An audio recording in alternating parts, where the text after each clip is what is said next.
My name is Mama Kemi. I've lived in this street for 25 years. I've seen all kinds of people.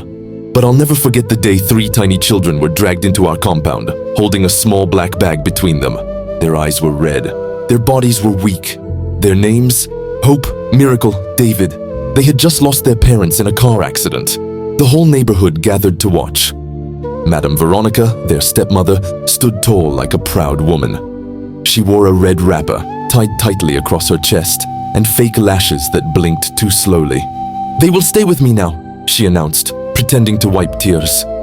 "Even though they are not my blood, I'll take care of them." Everyone clapped. Even I clapped. But something inside me didn't trust her. Her smile was too fake. Her eyes didn't show sorrow, just calculation. The triplets stood quietly behind her. Hope held David's hand.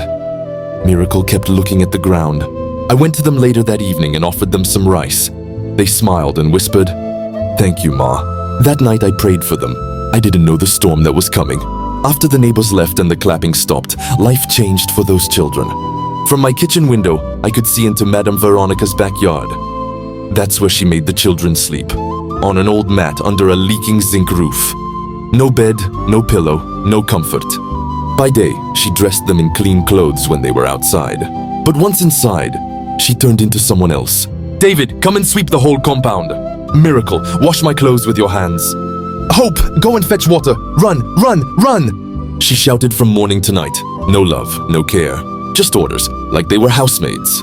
I once asked her gently, "Auntie Vero, don't you think they need some rest? They're just children." She hissed, "They're not my children. I'm not their mother.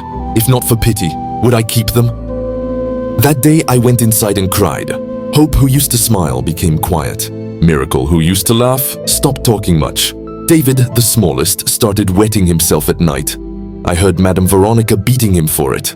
"Stupid boy," she yelled one evening. "You still pee on the floor like a goat." I wanted to call social welfare, but in our area, people say, "Mind your business if you want to live long." So I kept praying instead. One night, I heard something. It was past midnight. The rain was heavy. I was closing my window when I heard Madame Veronica's voice. "I'm tired of these children," she said on the phone. "They are a burden, always eating, always crying. What use are they to me?" Then she paused. "Let me find someone to take them. Anyone, even if he's mad.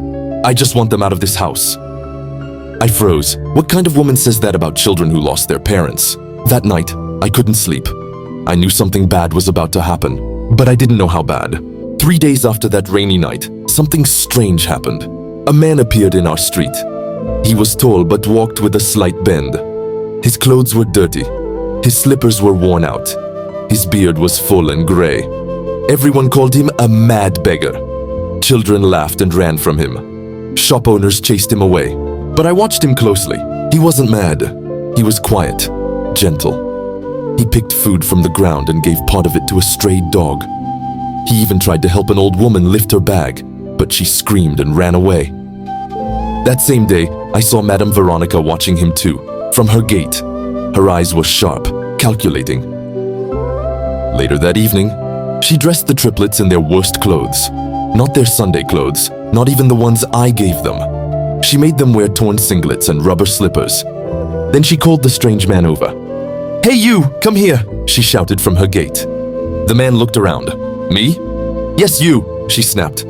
He walked slowly toward her compound. I rushed to my window. I couldn't believe what I was seeing. She pointed at the children. "Do you want them?" she asked. He looked confused. "Madam, I don't understand," she hissed. "You need help, right? You look hungry, dirty, lonely. Take them. They'll follow you." "I don't need them." The man stepped back, shocked. "Madam, children are not animals." But she waved her hand. "Just go. Take them and disappear. I'm tired." Hope held Miracle's hand tightly. David looked up at the man with tears in his eyes. Still the man didn't move. "Please," she said quietly this time. "Just take them. You'll be helping me. And I'm sure they'll be better off with someone like you." I couldn't believe what I was hearing. This wasn't just cruel, it was wicked.